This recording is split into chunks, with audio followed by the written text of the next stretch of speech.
resistant homes. This is a good topic, I think, because it's changing the way we're building, right? Especially given radon. So what's my meter? I'm at 188. So really, after I caulked it, I dropped it by about 150, but I'm still not happy. But somebody said I should buy like a rubber cover to go over like a seal because I got so many pipes coming out, right? So and Right. wires going into it. So So what is the average reading of your house right now? my average, so my blow is well, it's moving because I just went to it. So I'm right at about 200, and that's right beside my sub pump, which I shouldn't have it, but it's right beside. So let me open my camera here. Oh, how do I open my camera? Okay, so I'm walking over here, and in this door back here is my sub pump, and I'm down low, and then my reader is just here on this side, and my door is open. It's sitting in your office then. Yeah, and if I close this door, I do know I can drop it again, but I want to know what it is with it open, right? So, Well, you want to have it in those controlled conditions where the door would be closed, where you're in office 4 or more hours a day. And if you're looking somewhere over 200, then you need to do remediation. Again, if you've already caulked the lift pump or sump pump, then you definitely, it's an older home and they'll be a little bit more leakier. So you're probably at this point looking at putting in a mitigation system. You want to be down around 45. So yeah. and it's interesting enough. I am just dealing with a real struggle problem right now out in Barrier. I've got a client that started at 985 becquerels, and I got him down to just around 124 average, but it kept spiking up all the time. And again, a lot of people are confused about spikes and averages. A spike could only be 30 seconds to 2 minutes, not even, right? So that's why we do the averaging. And so I just moved from a Continental fan at 150 CFM to HMC Hawk, which is 235. And man, I dropped down from 124 average down to about 40, 42 right now is my average out. So again, sizing fans is so important when building mitigation systems. What do you Claude? I'm at 88. 88. The World Health Organization says 100 for their average, and Health Canada is 200. Matter of fact, about 10 years ago, it used to be 800. We used the mine numbers, what the miners were using, right? But we drop it to 200, right? So 200 becquerels is equivalent being in your house 16 hours a day, every day of the year, and it's equivalent to 1 millisievert. And so what's important about 1 millisievert is that if you're in the hospital setting, you're working radiology, your threshold is 1 millisievert. After 1 millisievert of exposure in a hospital, you're required to have radiation protocol. So that's why we use the number 200, right? Right. And 200, just for giggles, 200 becquerels is equivalent to having 350 X-rays on your teeth a year. That's sort of give it a perspective, right? So Wow. I'm satisfied with having 2 X-rays a year.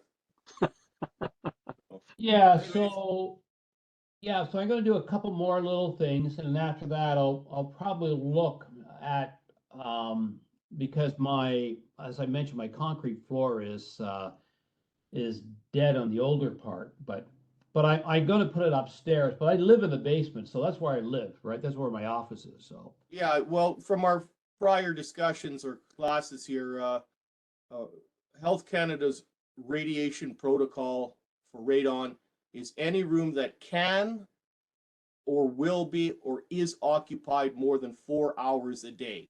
well, So I'm more than 4 hours, I can tell you that. So you should look at it. I mean, I know 200. You're probably is that your spike or is that your average down there right now? My average is 180. My average is 180. So you're a little bit low. I mean, some mitigators will say, well, you're below the 200. We've accomplished what we needed, but the average homes in Canada that are between 45 and 55 becquerels of radiation, of radon radiation. And I use the word radiation for radon because that's what it is. It's, Yeah. you know, a lot of people get fused as a gas. It is a gas, but it is a radioactive gas, right? Yeah. That's the key about this component, why it's so detrimental to our health. Yeah. Well, on that note, we can start. Welcome everyone to our almost a follow-up to the two previous radon gas presentations we had from Rudy's colleague Colin. And so just introduce Rudy. He's a member of FNNBOA. He's also a radon gas expert mitigator. Is that what you call yourself, a mitigator? I hold both designations, measurer and mitigator. Yeah. And so he's been working closely with us as being a member, but also to make sure we understand these issues, right? Which we're trying to, bring to all the communities. So the objectives, Claude, you're able to move it, not me, from my end. So Okay, I'll try and move it. Recorder's on, John? got her. So Okay, caught me. good. So we're want to identify, communities that should build should be resistant homes, suggested techniques, and other suggested information. You can see we actually even developed a logo because of the attention we want to give to this. It looks like a bit of our FNNBOA logo, but you can see we have the radon gas symbol in the morning inside the house or the dwelling, and we have the blue pipe which is used to basically extract or remove or mitigate any of the radon gas in it. So we developed a logo to correspond with our stuff, our project. Okay, so why build radon resistant homes? Next slide there, please. So many of the Indigenous communities, so we talk about Turtle Island, and Turtle Island has radon gas issues. So it's leaky ground, right? And as Rudy was talking a little bit, it's colorless, it's odorless, it's radon active gas that's formed by decay chain of uranium. Long-term exposure to radon gas can pose a serious threat to the health. And we know that Colin went through all these issues in the past, right, in the previous webinar. So we don't want to focus on that. Next, please. So basically, when we're building houses, we don't build leaky boats, right? We don't build leaky canoes. We don't build things that leak, that expose, that causes, death, right? Drowning. But in fact, what we want to do, next slide here, please, we want to build, homes that don't leak. And this is sort of the symbol. We want to make sure that as radon gas moves or exposes our dwellings, we want to make sure they're not coming inside our building. So, we don't want to build leaky homes. So what we've been pushing in FNNBOA and advocating, which we will continue to advocate, is that we need to build radon resistant homes. We can't have radon leaking into the homes. Next, please.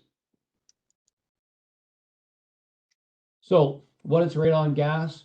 It comes from the uranium, the ground. There's no smell to it, it's undetected. All homes have some level of radon gas. The question is how much, and you need to know to test that. So you caught our earlier conversation, Rudy and Claude and I, we have a gauge, and we've been, I'm just going to get mine here. We have a radon gas gauge, so I'll just turn on my video here. There we go. And so this is the gauge I've been using for my house, and surprisingly, I have radon gas, and I've been working with Rudy on how to address my radon gas. So I went from around 325, and it was really coming from my sub pump, so my sub pump is a plastic, bin in the ground with concrete around it. And the seal between the concrete and the plastic ABS tube or tub was exposed, and so I used two tubes of caulking, an acoustic caulking, and I just packed it in there. I chipped away, and of course I had to put some little bit of filler to stop it from going into the ground, and I was able to caulk around my tub. And as a result, I was able to drop it from around 325 down to my average of 188. And that was just caulking around my sub pump. And So also, if I can add, John, I'm just holding up what's called a Radon Eye. This is another type of home unit you can get for about $200 on Amazon. And this particular type of unit here hooks up with your telephone, and it allows you to do mapping of your radon. So it'll give you a graph showing you your highs and lows. It's a neat little device, right? And it has an accuracy level very close to what you're using also. And that runs off your Wi-Fi system? No, not this one. This one here's the less expensive one, more for domestic use. The more expensive $1,200 unit is the unit that's used by inspectors, where I have one set up right now in Barrier, and I have the company dash, the EcoSense dash, where I can look at what's going on. But if you're looking at it, I recommend either the Air Things that you have, or the Radon Eye, right? Those are two. And some people like to get a little bit more of the graphing to see, what happened at 1 o'clock in the afternoon the day before, right? Whereas that one won't give you it. It's a very accurate device over a period of time, but the Radon Eye is very good for allowing you to get to look at it from what radon actually, how it operates. It doesn't have a constant. It peaks, it goes up, it goes down all day long. That's why we use an average, right? So yeah, correct. Because right now I just hold my hand, it went up like 250, right? So now you blow on it goes. So that short term, it's peaking all the time. So well, I think John, you're radioactive, eh? well, correct. And my wife's always said that too. So there you go. You must be talking to her. So now, in terms of guidelines, so anything less than 200 vesicles per cubic meters, and Claude was just mentioning he's around 70. Did you say, Claude? My lowest reading was was 70, but I'm averaging right now around 88. Okay.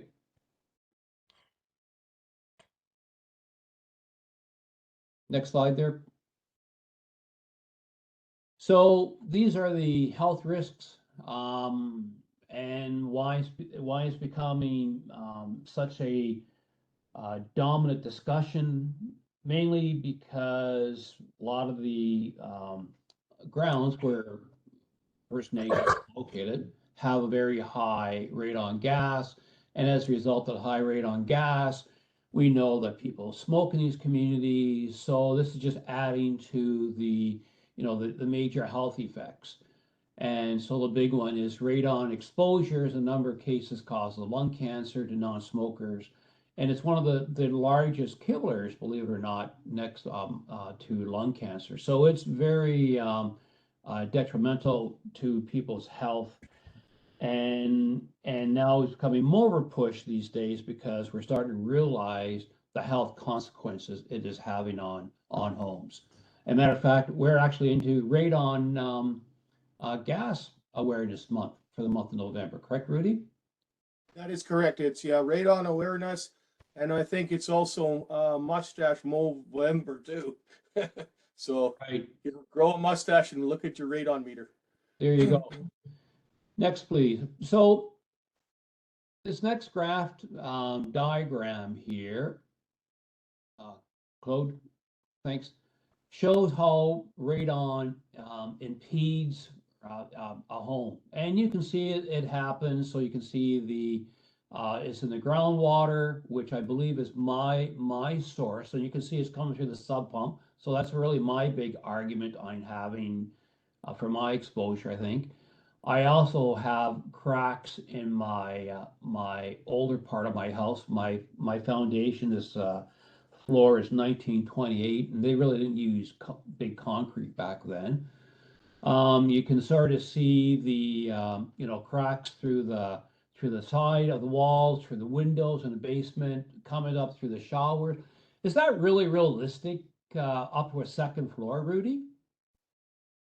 You know, that is very interesting that you bring that up. I've actually gone into houses where I've measured them, and then upstairs on the second floor, we've put in measurers, and after the shower runs and causes humidity, it just spikes up the radon count, and it comes through the water.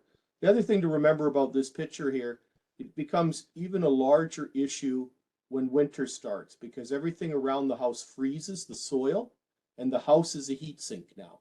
And so now it still leaves a readily accessible path to the radon. And that's why we have higher readings in the winter than we do in the summertime, because there's more concentration to move through those areas that the radon can migrate through into the home, right? So again, like you have an issue with cracks, Yeah. although it's an old concrete, I would be looking at sealing it. So you're saying then in my particular case, once the ground freezes and then snow blankets the surface, then it's going to be pushing more radon because it's my house is the least resistance. Absolutely. Your readings are going to go much higher in the winter time. I can only guess in some cases probably double the amount. It's hard to tell. Again, you know, no two houses are alike, and that's why we have to test them. Rudy, I've got a kind of a little sidebar question for you. Last week we had Gord do a presentation on heat pumps. Heat pumps and radon. Is there issues that could arise? Well, there shouldn't be, because the radon, the heat pump system is a closed system, and you know the only areas you worry about is where you're penetrating the floor with your, you know, your 1.5 inch or 1 inch supply line and return line for your you know, your heat pump system. So that system itself, you're using a glycol in there. It's a closed system, and really is it. I myself see it as less of an issue in a house that's running on a hydronic heating system than a house that's running on forced air, right? Because the forced air will move you know, the radon around. Now, remember that radon is 7 times heavier than air, so its natural tendencies to drop. Well, because of the stack effect in houses, and this is also why smokers are more affected, because the smoke that lingers in the home will hold the radon atom or molecule, and you then again are breathing it in the atmospheric air, right, that you're breathing back in. It's not necessarily because you smoke, but it's because that radon doesn't sink as fast. It actually gets held in, you could say, like a limbo. So just a point of interest. Yeah. Thank you. On that topic, William just asked a question. May as well ask it. Does ICF walls fare with radon? That's I have ICF. It's all full of concrete, right? So well, you know, you've got a real issue here too with ICFs, because now if this is where the problem gets tricky. If you don't have a good placer, somebody that's placing your concrete and making sure your walls are mixed up, you can get fracture or hairline cracks in walls, right? That then allows the radon from the exterior to seep in and seep through. So sealing those walls is difficult. In most parts, we're saying, okay, that, you know, it reduces the flow, but you know how the blocks go together. The blocks aren't 100% resistant to air movement through them. If there's any problems in your concrete, which you cannot see, there's no way of seeing that there are hairline cracks or so on in it, right? So that it is a little bit difficult. There are ways to deal with it. You can sheet it with a material called Permaguard. Permaguard is one of the #1 things that we like to use as a sheet or radon resistant or proofing sheet for stopping, and it's very, very durable and strong. There are different brands, but I like Permaguard. Right. Okay, next slide there, please. And Lisa has a question, but I think we can answer that when we get to the slab on grade discussion. Go ahead. So foundation types and First Nations. So all conventional homes built in our communities, they've all been found to have high radon levels. And as Rudy mentioned, they act like a vacuum from the ground. It's sucked into the homes because of the pressure differences between the home and the ground. So let's look at some of the common foundations that are used in our communities. So basement radon can enter through the floors or joists or joint controls and the cracks and the slab. And Lisa asked a question: the slab on grade have a better result?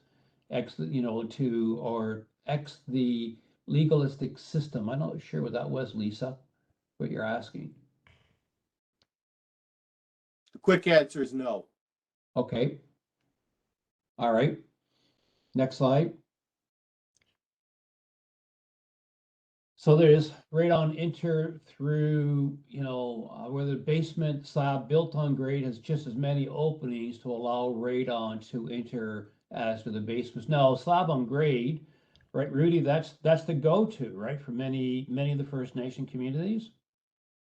Yeah, it's a slab on grade, agreed. Again, with a perimeter wall that's below the frost line, right? Sometimes they're using grade beams, which are 24 inches, all depending what your frost line is. But slab on grade is common, very, very common in a lot of construction, right? Where you're also dealing with groundwaters and those sort of issues, right? Okay. The next one, crawl space. So the air pressure inside the home slightly lower than in the ground, and draws the radon gas from the earth underneath into the house. The warmer insides, drop us a stack effect. So we have crawl spaces. So also too, I guess, Rudy, if if you're in your plumbing and obviously you're going through the ground to your, let's say, to your sewage system, if that's not sealed properly, right, there is potential of radon leaking, through those pipes. Correct? Well, you can commonly see in crawl spaces or even basins where someone has sleeved through the concrete to allow the water line up. That sleeve, though, is open towards the ground. And it's amazing if you just take a can of foam and you foam that around there, how much you can reduce infiltration. It's just amazing. Right. Okay. And one of the last ones is the manufactured homes. And this generally put on piers without any skirting around them, and interior vacuum again causes the radiation to leak. And I know that Rudy and we had a little bit of discussions on manufactured homes, because theoretically they're should be sealed, right, Rudy? That theoretically.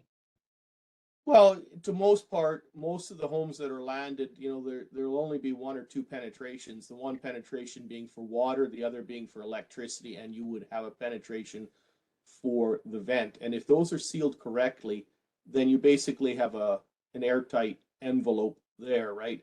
I find when I test on manufactured homes, do radon testing, the results are usually low, within the as low as atmospheric. So you can never get less than atmospheric radiation, right? So in British Columbia, atmospheric radiation level is considered 10 becquerels. I'm not sure what it would be on Ontario, but there's charts for all of that, right? So, the house would be reading, the means of the exterior, right? So again, there are issues, homes that do have penetrations and the belly bag has been cut open and so on. Yeah, that can become a problem for radon migration. Sure. Right. So go ahead. I Well, was gonna say, Rudy, before we leave sort of these configurations, vented crawl spaces, good? Well, here in British Columbia, in this zone that I'm in, we're moving away from vented.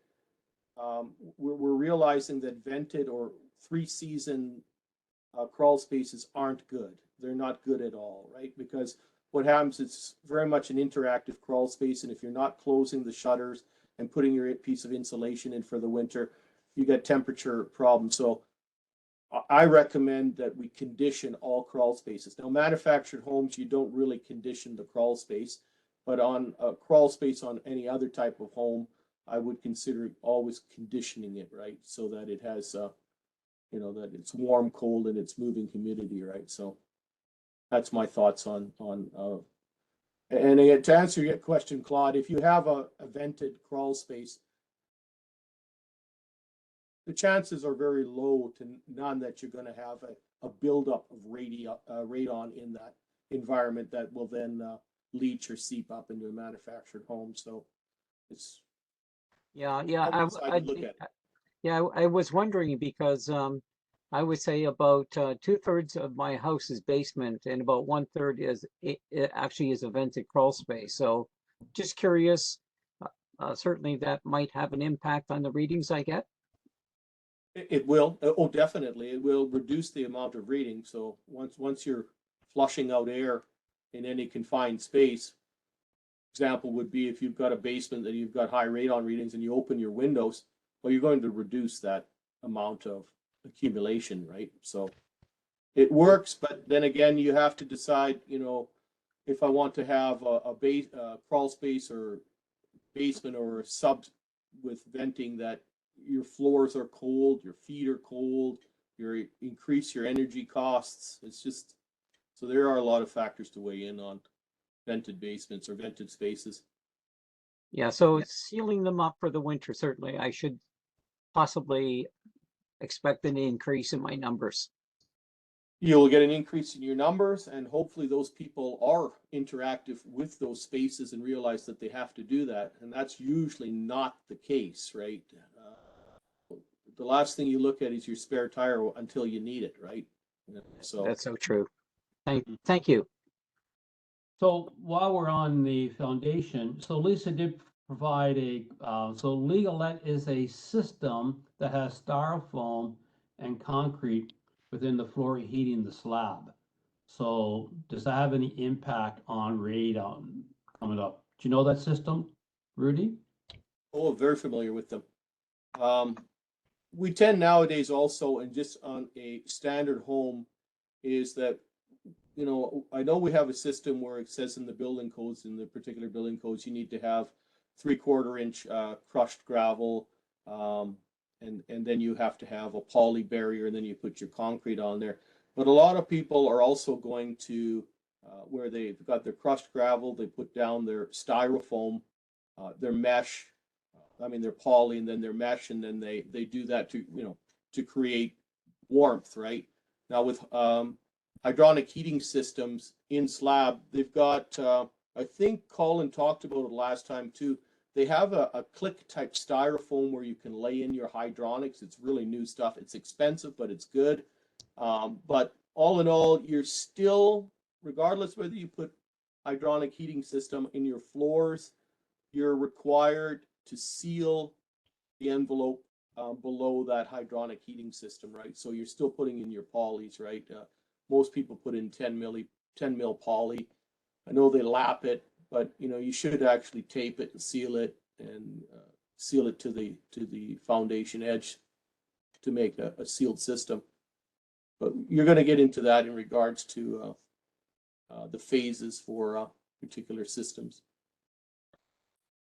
So, so the question is, for everybody is, which type of foundations are located in your communities? And as we discuss radon, exposure, we can see which ones will have more exposure based upon the different types of foundations that are used. So I wanted to flag that and as we know, crawl spaces are probably, very, very much in use. So So building radon resistant homes. Many communities are located on bedrock that contains high level of uranium. These communities can benefit from building radon resistant homes. So basically our thinking is you just build radon resistant homes. You don't, if you're in a zone, which if we can go to the map, Claude, I think that's our next slide. No, go, yeah. So what we've been arguing and will be arguing is if you look at this map, figure where you're residing. And if you're in the 10 or higher best called radon levels, you just build the radon. You assume you're going to have it, you build to it. And you don't think twice about it. You just say, okay, you will have radon, and you build. Because it's cheaper to build radon resistant homes from the beginning than trying to install a radon resistant system into a house once the house is built.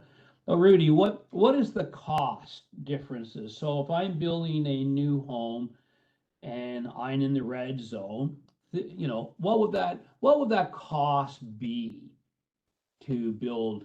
Say, okay, I'm gonna take the bull by the horns and I'm gonna build a radon resistant homes. What is my additional cost? Well, let us use an example of a home that has an 8-foot basement and it's a single-story home. And so you're required by rules right now to put in 3/4 inch crushed gravel. So the radon system is happy with that crushed gravel. You're required to put in the poly now anyways before you do that. So those are two items that aren't going to add to your cost. The only thing you're required now to do is put in a piece of perforated pipe, usually around the perimeter of the foundation. Now, if you look into the CSA standards of construction mitigation for low-rise buildings, there are some different things in regards to placing pipes. So if you get used to it and you're familiar with construction, you may only need to run one pipe down the center of a foundation. And so again, what I'm saying, the cost there can vary, but just using an approach that I would use perforated pipe, and I put it around my foundation, then I stub it out and I run it out through my attic system. I mean, you could look at, you know, for the plumber to do that, probably, you know, $500 to $800 more just to run the passive system. And if you were to put in a mitigation system after a house is up and running, and usually this is older homes we're doing it on, but the example would be in that same basin on a single floor construction, one story, you could be looking between $3,000 and $3,500 to put in a mitigation system post build.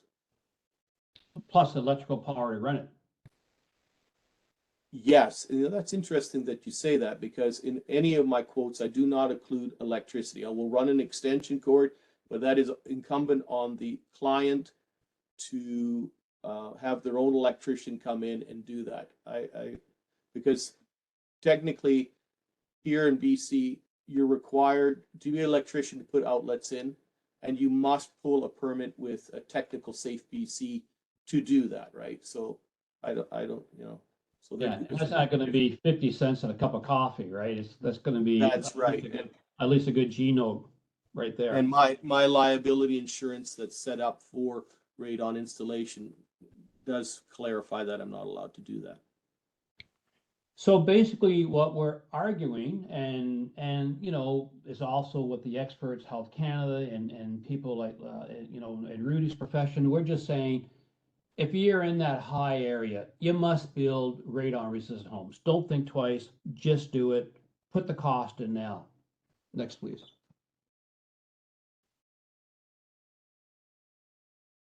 So why radon resistant construction? Well, as we talked about it, it's cheaper to build radon resistant mitigation system into the house now than once the place is, your house is built and you have to install it. And we also, and as a result, there's also been the Canadian General Standards Boards, and they've been releasing, better technical recommendations on radon control. So if I understand what's happened historically, and again, Rudy, correct me if I'm wrong, is so we've identified radon resistance, radon in homes. This has been going on for decades, and we've been challenged with how to address it. But I think more recently, we've come up with better techniques, better science, and better ways to address it. Is that a fair statement to make? Absolutely.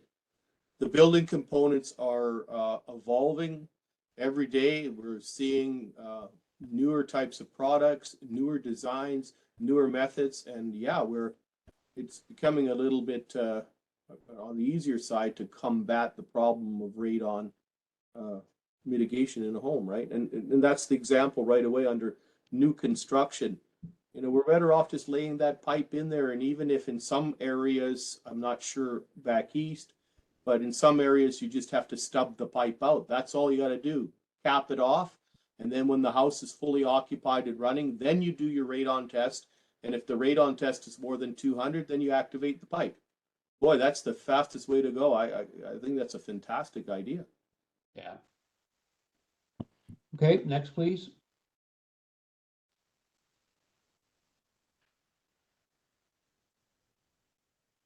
Load. Yep. Next one slide there, please. Oh, you did. There you go.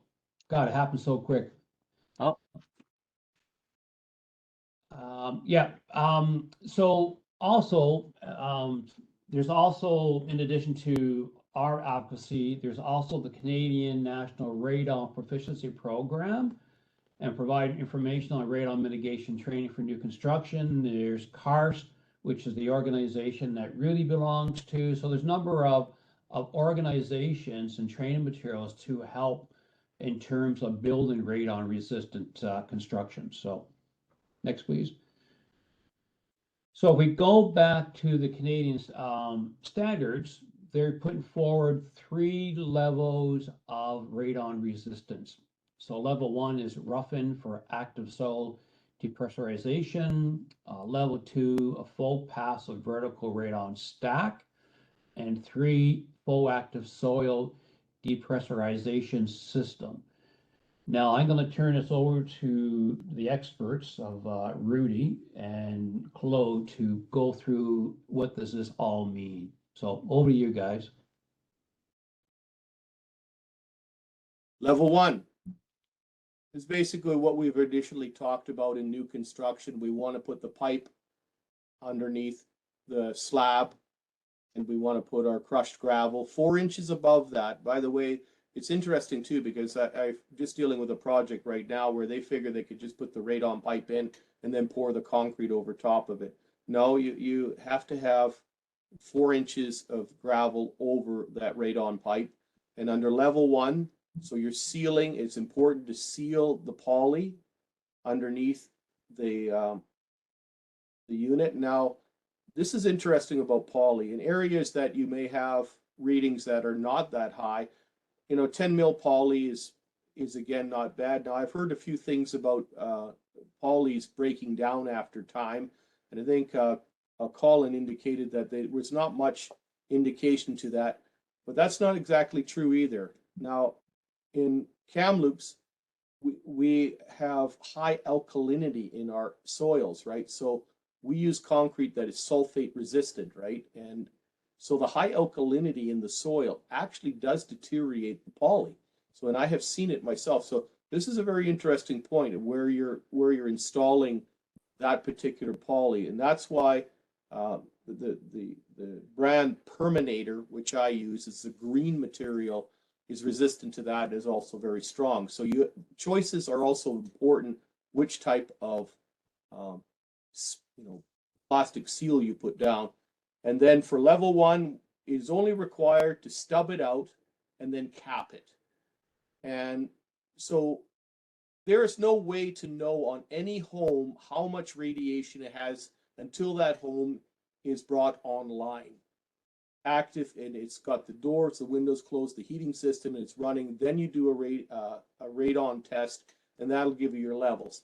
Now, if the level then is higher than 200, we now must move to level 2. Well, this is this is the diagram you were talking about, Rudy.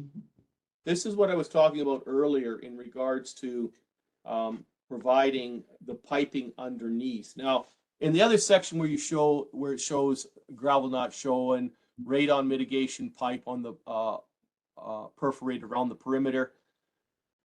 On the low rise residential guide, there are some new rules in regards to how much one piece of pipe can evacuate or mitigate underneath that. So you may not need a full perimeter on there. If you have good crushed gravel on there, you might only need one length in there. But this is again something that your radon technician will design for you.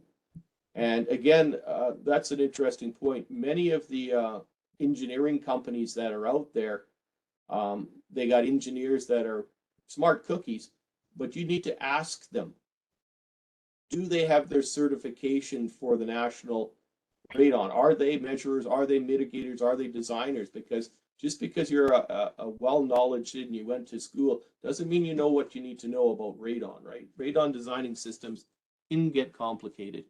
And again, you see there where it's there's a sorry about that, a curb wall where we're perforating through it. Now that's interesting. So imagine that you were doing a system that that you haven't done any of this work on, and you needed to put a system in there to mitigate. You would need to be able to make a pit somewhere close to that middle wall, and you need to dig underneath it so that you can get communication to the other side, right? So again, if you have compartmentalized your footings, you need to provide some way for the system to communicate with each side. And that's the words we use, communicate, right? So How thick is that pipe? Is it 4 inches or 2 inches? Or? yes, it's a 4-inch perforated pipe. Below grade, you are allowed to use sewer grade perforated pipe, which is less than Schedule 10. But the problem that I'm seeing is these guys are running solid sewer pipe above grade, right? And as Colin and I talked a little bit, you're not really allowed to do that. But since the standards here in British Columbia only say 4-inch pipe, I've seen 4-inch drain tile pipe used inside a house that's not perforated just because it says 4-inch. There's no argument. The building inspectors haven't been brought up to speed. Okay, next. So in here we're looking at level 1. So that's level 1, yeah. And again, sealing underneath the ceiling of it. That's very nice how that whole system looks like. Very good. Not too much to say about it. We're looking at it as T-joint, gravel, the poly seal, and then the suitable sealing tape.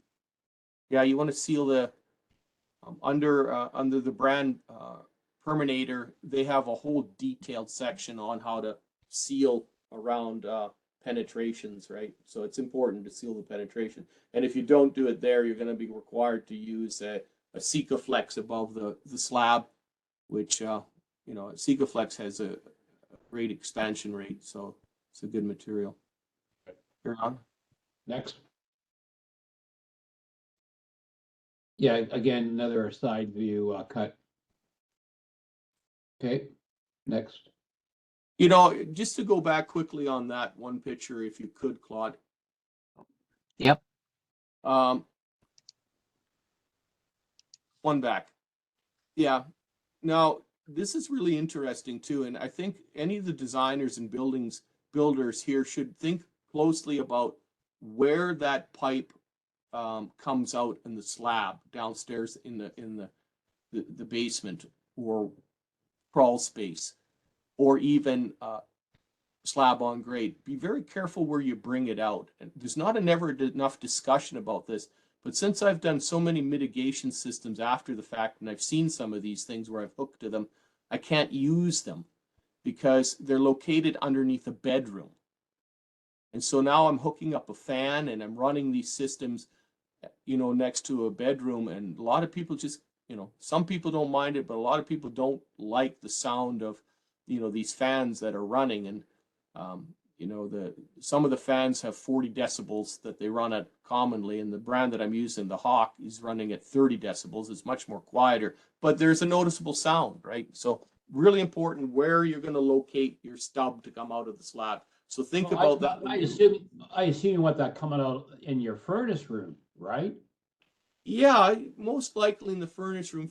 Furnace is, you know, why they call it central heat is, you know, it's because it's centrally located in the house, right?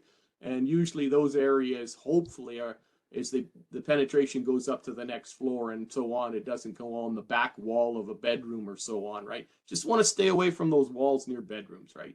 Because if the system goes, as we'll see here shortly, from a level 1 to a level 2, I'll let you carry on and then I'll explain what I see from that, and hopefully it helps when people look at these things. Okay. Okay, the level 2 is a full passive vertical radon system, and Colin and I talked a little bit last webinar, a little bit about that, you know, what the failure rate is. Now, Health Canada has a failure rate of about 51% of all systems that are measured.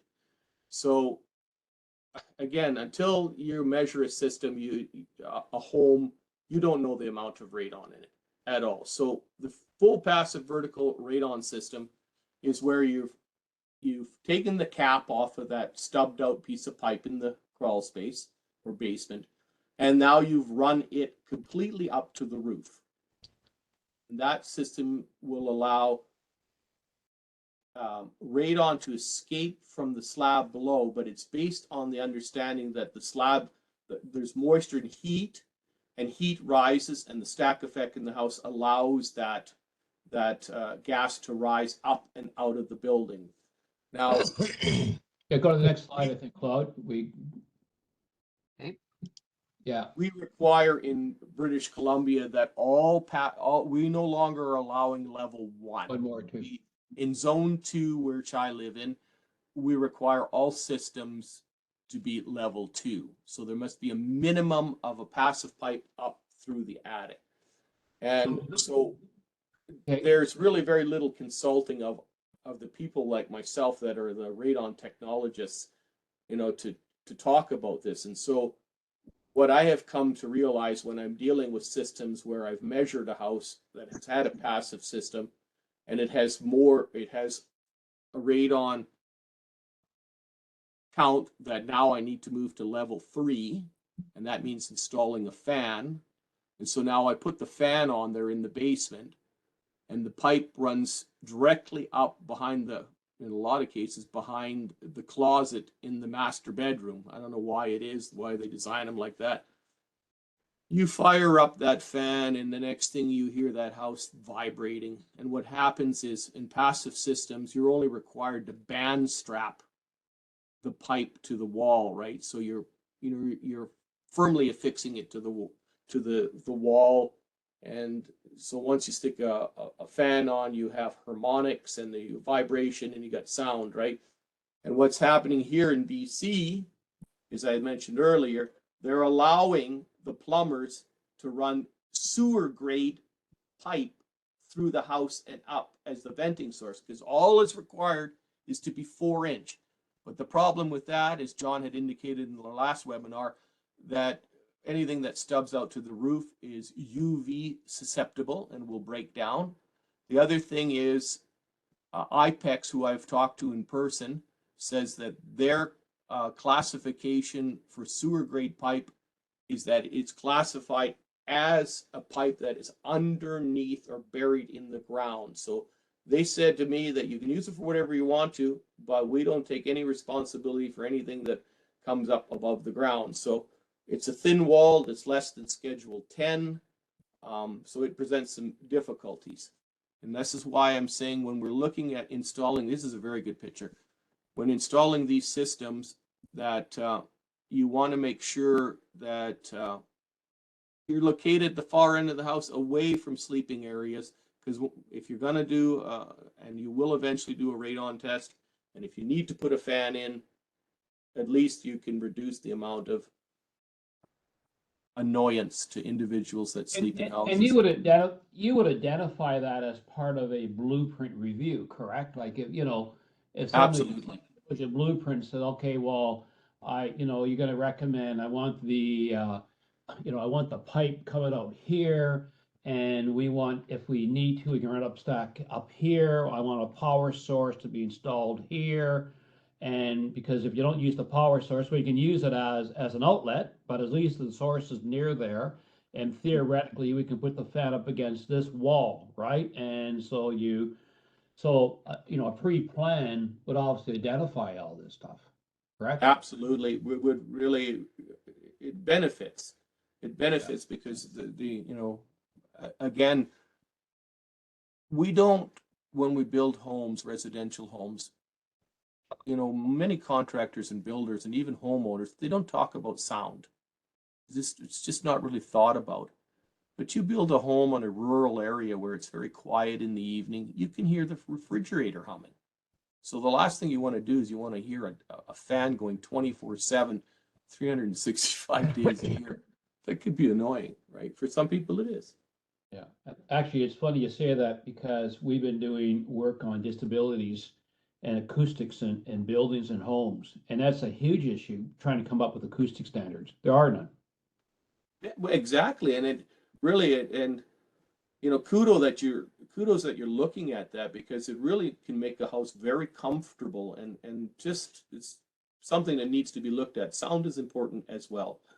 Yeah. Level 3, fully active soil depressurization. So we refer to these as subslab depressurization system. Against, because we're sucking out everything underneath the slab. So these systems have a fan in them, and the fan is designed again to really move or depressurize underneath the slab.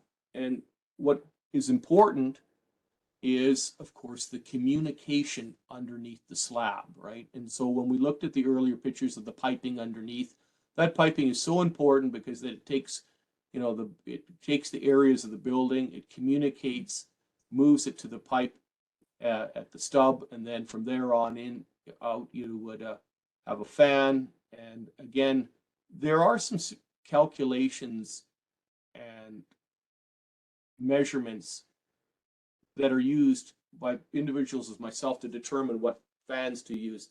An example would be, you're at home and you're working on your car in the garage, and you ever heard the phrase back alley mechanic? Well, I'm replacing this and I'm replacing that and replacing the next thing till I find what the problem is, right? And whereas you go into a certified shop, they hook it up, they look and go, this is the problem, they fix it, right?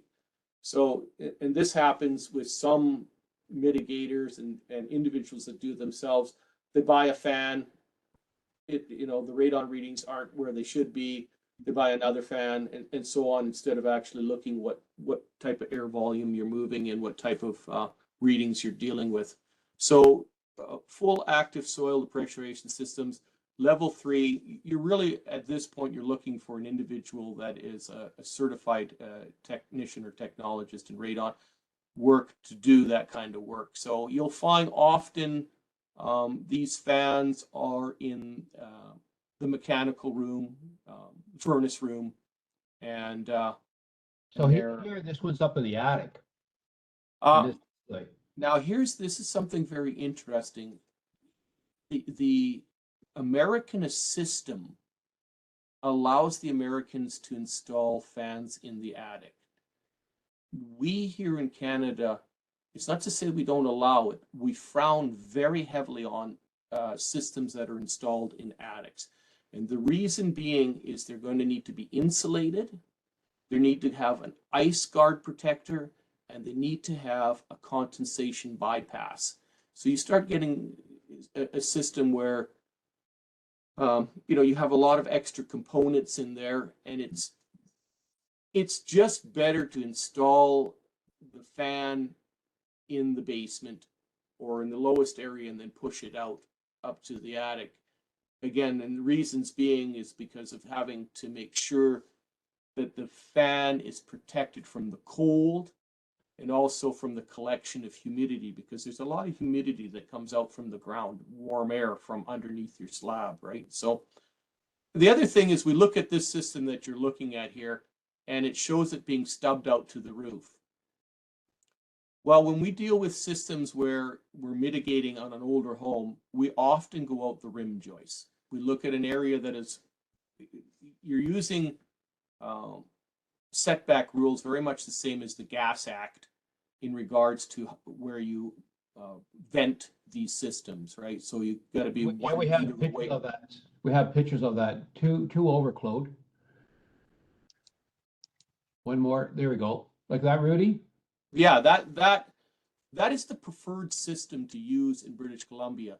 Now, we're having a lot of problems with building officials that want to have this up to the attic, through the roof at the top, and they want to have these candy canes on there, 90/90, and the plumbers are just agreeable because they don't know about these systems as well as I do, or anyone that is a tech. You really, and I've had a few conversations with building officials. I am being one myself. Why we're not just doing a passive system out of the rim joist, right? Well, there's always the excuse that the setbacks to the property and here and though, and there's excuse after excuse. And then, we wind up going through the roof, and then we do the testing on the home, and we find that, now we've got to put a fan in. We've got to abandon the pipe that's gone through the walls because it's band strapped and it's noisy. Now we wind up, as mitigators come in after fact, we're looking for rim joist exits anyways, right? So yeah, there's a lot to it, right? And if you can have, like on First Nations land, we are the individuals in most cases that are looking at, for code purposes where things are going to go. But that's something you need to keep in mind. Can we go underneath a deck, where a deck that is, let's say it's 2 or 3 feet off the ground or 4 feet off the ground, it's not an active space underneath, but it's sheeted fully on the top. Can we come out the rim joist there? Can we come out the side of the house that, we're 1 meter away from the air conditioner or a window or an area that isn't actively used? Those are things you want to really impress upon people to do. This is a pretty standard system that I'm looking at here, where it's in a crawl space. And then, so the crawl space is sheeted. And again, there are different types of radon sheeting. I use Perminator. And yeah, you would seal across that. And when the poly comes up along the wall, there's a minimum requirement of 12 inches. It must be caulked, and it also must have a batten board on it, right? So you're usually shooting down a piece of 1x4 on the wall, because you want that system to be 100% proofed. And then what we do in those crawl spaces, we have smoke generators, and we'll crawl around with the smoke generators, and we'll see if we have any openings, and the smoke is sucked into the system, and then we seal it to make sure it's sealed. And then this one here goes over to a fan. And now that fan becomes really important, because you're doing the main slab and you're doing a crawl space, so you might need a larger fan. RN2s or RN3s or 4s, larger fans. And again, that's knowing the square footage of the home, knowing what you need to move, having a vane tester and so on to make sure that you can determine what your airflow and movement is on those systems. Yeah, that's a well-designed system. Yeah. So just on some final notes, so most provinces and territories, they're already requiring some type of radon protection at level 1. There's work being done for level 2 to be added to the National Building Code, and there's a bunch of discussions on that as we speak. Level 3 required is in the national standards and intended for high risk areas. Now, and again, what we've been advocating is, First Nation communities located in high radon levels, right, should build start off with level 1, assuming you're going to have it, and you deal with it once on the construction. So that's what we're advocating. And as Rudy said, it's cheaper to spend $800 in pipes than $3,000 to $4,000 once you know you have it, because you have to deal with it, because it's a death trap, right? Basically, may as well put carbon monoxide in your car and pump it in a roundabout way. So on the last slide, so if you need help, again, Rudy is a member of both these, but the Canadian Association of Radon Scientists and Technologists. There's the Canadian Radon Proficiency Program. You can reach out to us, which we will call Rudy. And there is the standard, the CGSB 149-11-209, that's available online. And we've actually, go ahead, in the process of developing a booklet called Building Radon Resistant Homes in Indigenous Communities. And we will make that available probably in the next week. And again, advocating, if you're in the red zone, and somebody said, well, the whole Canada is red zone. Well, we are. And it's worldwide too, by the way. It's just not Canada. It's not a Canadian issue. High in Czechoslovakia, believe it or not. Really high. So now I had one quick question, or Jim Monroe commented. In BC, building officials are asking for a dedicated electrical service to be installed at the new construction stage as part of the radon mitigation roughing requirements. So there's that cost. It's better to build the rough-in now than to add it, correct, Rudy? Jim, excellent point. Excellent point. It just makes good sense even beforehand just to have that outlet there. Now the codes don't say that you're required to have a dedicated system for radon outlets. That means you could use a wall plug if you did. But if you're in a new construction, you should have a dedicated outlet there. Now you don't want to hook in later where it's your popcorn maker or anything else to it. That's dedicated for it, and it'll have a switch to the at your main panel, which you'll have a tag on there that will say radon outlet for that. Absolutely, very important. Yeah. Any other further comments, questions? This is topical, and we will be pursuing this as much as we can to educate and work with the housing managers and contractors. And again, I also want to note that we have a free service that you can reach out to FNNBOA, and we will have your plans reviewed, and we will address the radon mitigation. We will look at it to see if there's radon mitigation systems in place. And at the same time, we are also interested to make sure you have all the correct building specifications for your area. So that's a free service as part of our Indigenous Building Knowledge Exchange.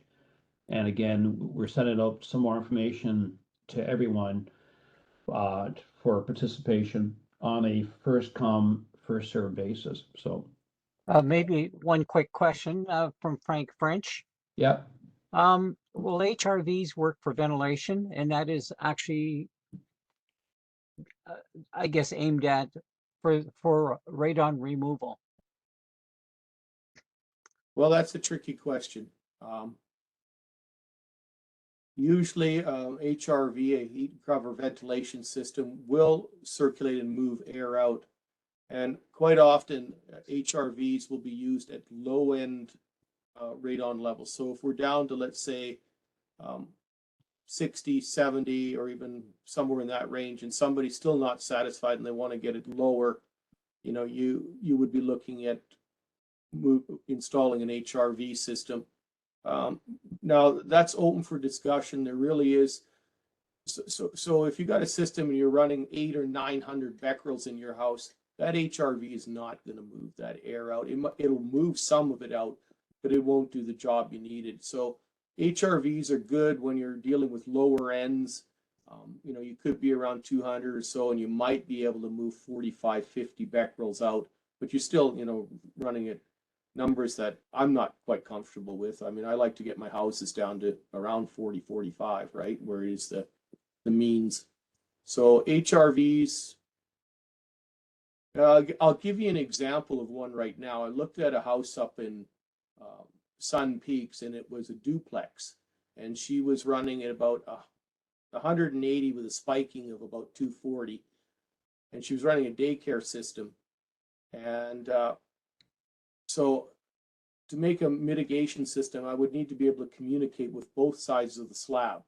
So the other people on the other side of the home either weren't aware or didn't want to spend the money. So the best thing I could offer at that time, it was a newly constructed home or newer constructed home prior to the piping requirements. I advised her to go with an HRV system, right? So that she could bring down the readings below the spike levels, and also, you know, the averages down. So that would work for her with the forced air heating system, right? So really, it's not the go-to process, but it is helpful, and it's always very good to have, you know, moving air and circulating air out of your house, because houses that are being built nowadays, the step code here in BC, we're making them much tighter, and they definitely need to breathe. The house needs to breathe. It's in a lot of ways, it's a living component once you start using it, right? So, yeah. You know, Rudy, it just occurred to me, I have an HRV in my house, and I claim that I have, you know, reasonably low readings.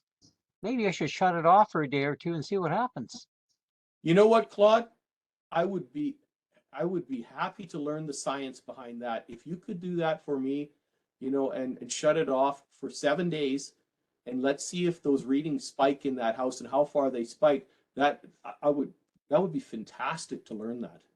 Yeah, you know, it just occurred to me with this whole, you know, question on the HRV ventilation issue, but certainly I'll give it a try. Thank you. Yeah, great. We just got an interesting question.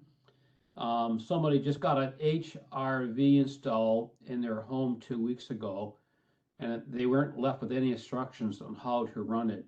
And my house is 5 years plus years old. So, you know, that's one of the challenges that I think we're facing, right? Is these systems are being installed and people don't know how to maintain them or even how to function. Well, an HRV is an interactive system. And it really requires that an individual on a regular basis, we start when we install an HRV system with a 1 month timeline. So you open up the cabinet, you look in it, you inspect it, you pull your filters out, you take them over your sink, you wash them, and you generally get an idea of how much, you know, dust is in there. And then if there's not much, there's a limited amount, you may want to go to a 3-month schedule. And at the 3-month schedule, you'll open your cabinet again. And if you have a lot of dust in there, you have to think about where you're going to be on your timeline on your interaction with your HRV to make sure that your scrubbers are clean, right? That's really, really important. And if you know, I go into houses where people go, oh, and they've been there for 3 years and they haven't touched the thing. You open it up and it doesn't work. It's useless, right? Because it's just packed with dust, right? Homes are dusty, especially here in Kamloops. We're a dust bowl, right? It's terrible, right? So HRVs are good for that too. And the other thing that's really good about an HRV, which people outside of radon, you know, if you're in an area where we've had lots of fires here in over the past number of years, British Columbia, and your house is closed all day long, and you have an HRV, you can bring in air, scrub it, and breathe in pretty darn good air. Yeah. Okay. Cease, we've got a HRV pre-recorded video. I thought, John, that we could probably send out. Yes, yes, yes. We have actually a couple pre-records we need to send out, so that's one of them. So, Steve, make sure you got a copy of that as well to help you out, so. Anyway, if there's no further questions, I want to thank Rudy, and Thank Claude you. as usual, but Rudy particular, because this is a big issue, for our communities. One way I may deal with mine for the winter is maybe just put my radon gas meter away and get rid of it. And then go into total denial. So, I That's will, more common than you think. well, yeah, I may have, too bad you didn't live close, Rudy.